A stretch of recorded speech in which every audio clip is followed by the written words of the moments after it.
The 2024 F1 Bahrain Grand Prix is upon us. After more than 3 months, F1 gets serious again. For the 4th time in a row, the Sakhir circuit hosts the opening round of the World Championship. The Middle Eastern track is already known to the new cars for its technical peculiarities from last week, during which the 3 official test days were held to evaluate on track the effectiveness of the work done over the winter by the various teams. On the eve of the new competitive campaign, the outcome of the opening race unfortunately seems almost certain. The new Red Bull project scares just about everyone and positions the reigning world champion team once again as the main favorite.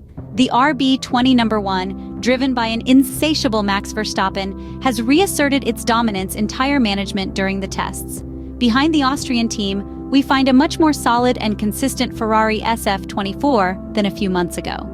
The 676 project has become more predictable for the drivers at the helm and seems less aggressive in terms of tire wear during the long runs. As for Ferrari, some doubts remain about the single lap, where the red car has not yet matched its rivals with the C3 tire.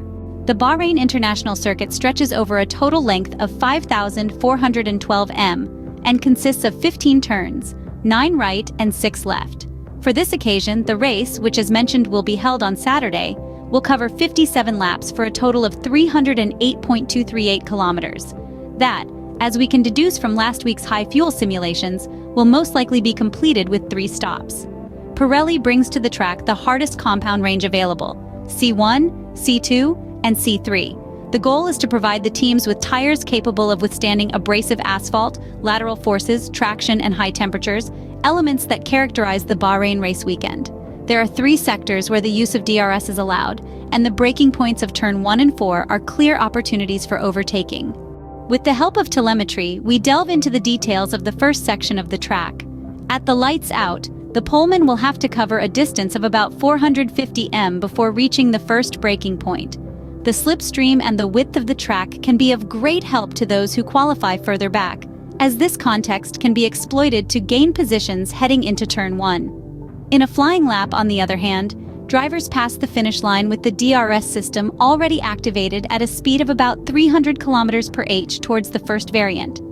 To tackle turn 1, braking occurs at about 115 m, performing the most significant braking of the entire circuit, and undoubtedly one of the most demanding for the braking system of the entire F1 calendar. In this part of the track, a deceleration of about 6 G occurs, producing a braking power of over 3,000 W, where the motor generator MGUK will recover a lot of energy, then stored in the battery packs. The goal is to graze the apex of turn 1 without generating understeer, and subsequently, to open the steering to get on the gas as soon as possible. To tackle turn 2, it is very important to give the car the right direction already at 1, so as to cut as much as possible the bend towards the left without losing stability in traction. At turn 4, braking is done at the 100-meter sign. Then the turning point is anticipated, and on exit, a possible fight with understeer due to the presence of a slight negative banking becomes apparent. The central sector is the most technical of the circuit, characterized by curves of any kind. The snake, 5, 6, and 7, stands as the most demanding section of the track in terms of aerodynamic load. Turn 5 is approached flat out with the wheels already directed towards the braking of 6, the fastest of the circuit, which is tackled at over 200 km/h in 6th gear. The snake concludes with turn 7, a complicated change of direction where the balancing of the car in relation to the aerodynamic load generated is crucial. Usually, in the middle of this bend, drivers lift their foot from the gas pedal between 15% and 30%, with the aim of not losing grip. Turns 8 and 10 are the slow corners, where it's important to have a composed car on exit and capable of putting the power down without oversteering. As for the entry into the junction between turn 9 and 10, the Bahrain track has a slight internal banking descending. This drop present on the circuit's asphalt leads to a reduction of load on the front left wheel, an aspect that, if not managed at best, can be fertile ground for the tire to lock up. At turn 11, braking is done at the 50-meter sign, and the corner is taken at a minimum cruising speed close to 170 km/h.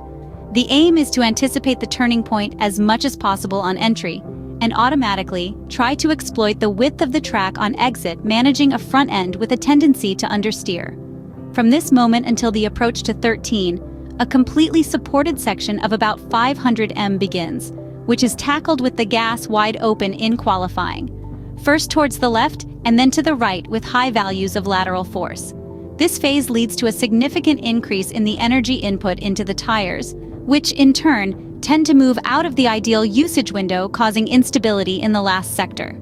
The third section of the track, located a few kilometers from the capital Manama, consists of two right-hand turns, 13 and 14, similar in terms of minimum speed and setup level. In both mentioned corners, the aim is to anticipate the turning point, sacrificing the entry, to be able to get on the gas as soon as possible and tackle the two straights, reaching maximum performance in terms of top speed. To tackle the last corner of the track, the formidable 14, braking occurs at about 80 meters with the tires, both in qualifying and in the race, possibly exceeding the normal operating temperature. Tires overheating outside the ideal working range can create significant problems, being a source of unexpected oversteer. These instabilities sometimes lead to drivers crossing the white line and consequently exceeding the track limits.